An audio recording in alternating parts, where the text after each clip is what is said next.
It is Mr. Sly, known to you guys as Hacker Sly from SLY-TECH, and you're welcome back to the channel. Most of you have been asking, where is Hacker Sly, or where have you been? Well, I've been away developing certified in cybersecurity exams with the ISC2, and it's been a fun one, and it's still going on, not yet to be done. But with that being said, guys, I have an interesting announcement. Officially, we have launched the Comptia Security Plus Blue Book. What am I talking about? I'm talking about the Comptia Security Plus SY0-701 Practice questions. It's been launched, guys. It's out, guys. It's out officially.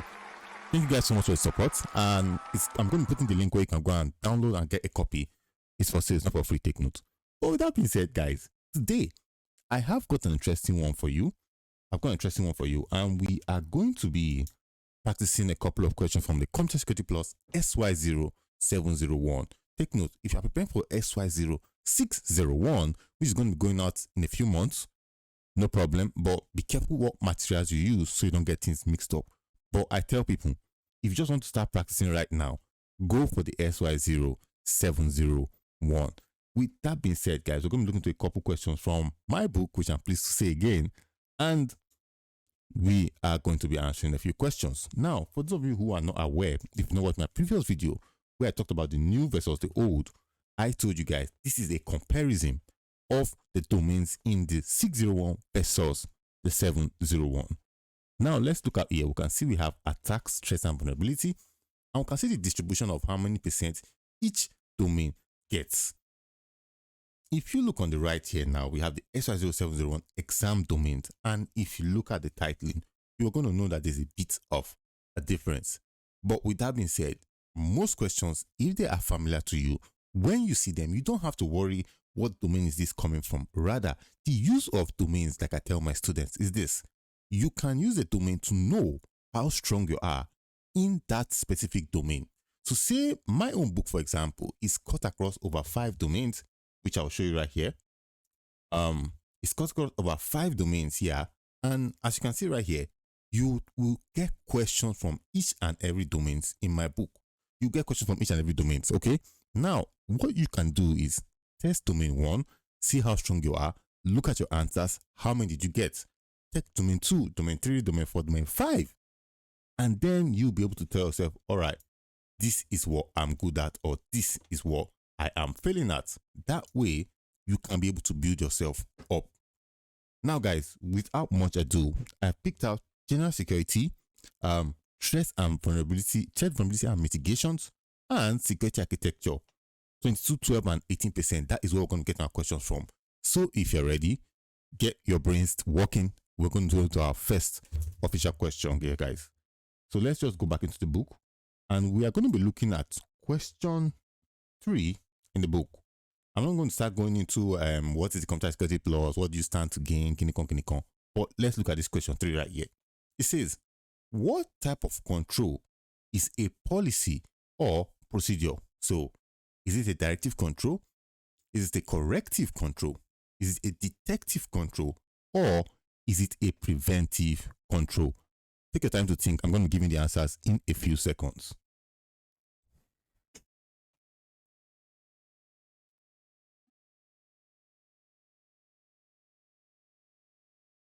All right. That's enough. Not got your answer yet, no problem. Selectus maximus. Watch my former video, guys, where I taught the principle of Selectus maximus. It helps students pass Comptia Security Plus easily. But let's look at the question. It says, what type of control is a policy or procedure? Directive, corrective, detective, or preventive? Ladies and gentlemen, the answer is directive.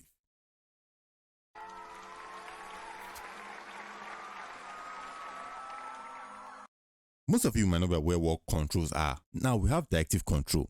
Now directive control is most times put in place to, let's go full screen, is most times put in place to put a guidance, to put a policy, a procedure, a method whereby the company is going to operate. Saying, for instance, we're going to be using this policy here, we're going to be using this policy there, this is going to be our disaster recovery plan, those are directive controls. Those are policies that guide the company. When you look at a corrective control is there to repair.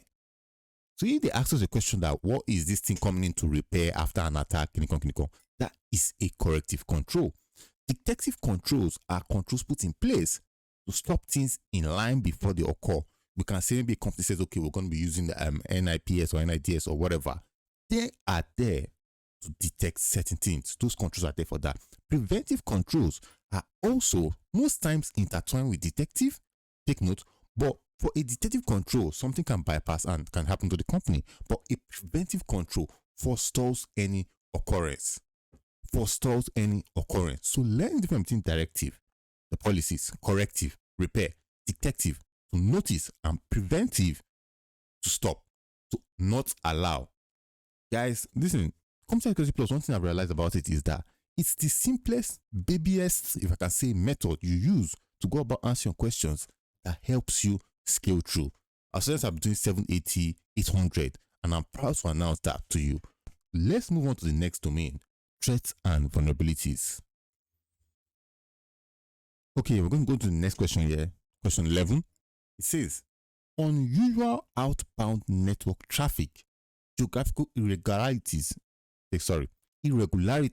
and increase in database read volumes are all examples of what key element of threat intelligence. Is it predictive analysis? Is it OSINT? Is it indicators of compromise? Or is it threat maps? Take your time to answer the question, guys. I'll be waiting for you here.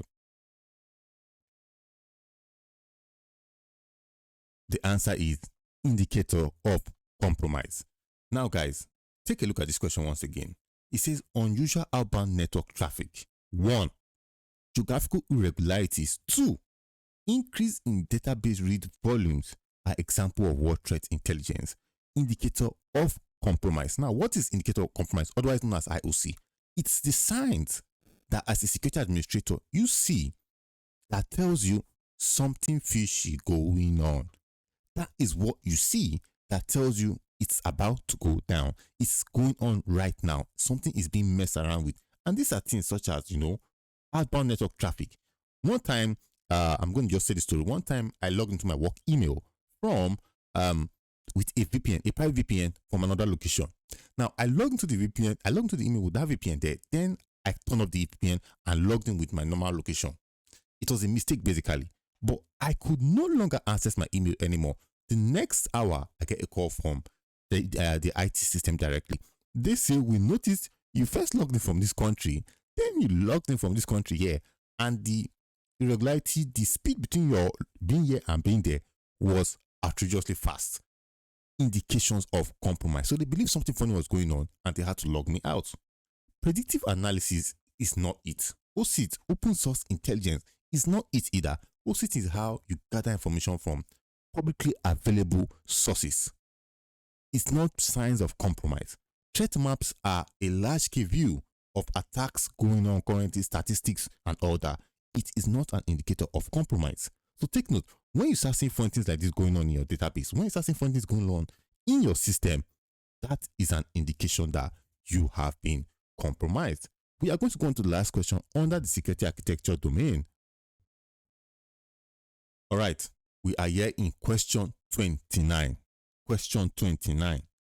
Ramon is building a new web service and is considering which part of the service should use transport layer security, TLS. Components of the application include, now this is what's going to be part of the service. We have an authentication section, we have a payment form, we have user data, we have user comment and reviews. Which part do you believe should implement TLS? So should it be point 1, 2, and 4? Should it be point 2, 3, and 4? Should it be point 1, 2, and 3? Or should it be at all points? Take your time to think, guys.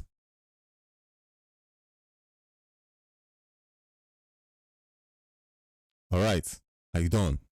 The answer, guys, is at all points in the infrastructure. D. You'll be tempted to say, well, I was going to say authentication, payment form, and user data. Comment is not important. Review is not important. Guys, as a security administrator, as somebody involved in cybersecurity, your best bet is to cover all available avenues that will leave you exposed to an attack. The best advice I'll give is that every single thing you have to be done has to be done and should be done well. So it is tempting to say, well, comment is not important. It is tempting to say, well, reviews are not important. But guys, trust me, cybersecurity, you cover every single ground. With that being said, guys, that has been a fruitful practice right here. And I hope you're able to get at least 2 out of 3 questions. And if you got one, well, go back and practice harder. But with that being said, guys, I hope you've been able to learn 18 or 2. You can grab a copy of the book. I'll put the download link in the comment section. And yeah, keep practicing, guys. Keep getting better at what you do. Don't stop. Cybersecurity is an everyday thing. You might not find me every day over here, but you can find me on Patreon, where we still discuss juicy content. With that being said, guys, Hacker Sly, I'm out.